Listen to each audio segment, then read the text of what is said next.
আসসালামু আলাইকুম। আশা করি সবাই ভালো আছেন। আজকে যে টপিকটি নিয়ে আমি আপনাদের সামনে হাজির হলাম, এই টপিকটি হচ্ছে উপকার।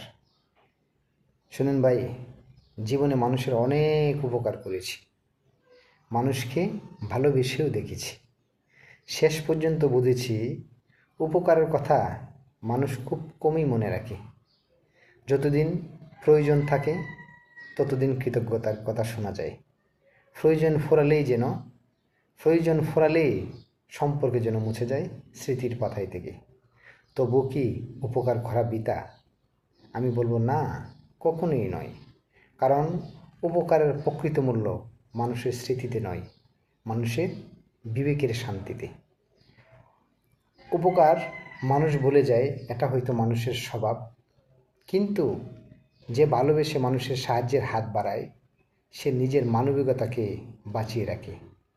তাই মানুষের মনে রাখার আশায় নয়, মানুষের মনে রাখার আশায় নয়, নিজের মনুষ্যত্বের টানে, ভালোবাসার টানে উপকার করে যাওয়া, এটা হয়তো জীবনের সবচেয়ে বড় প্রাপ্তি।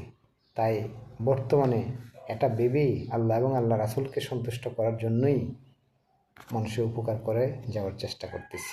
ভালো থাকবেন সবাই। আসসালামু আলাইকুম।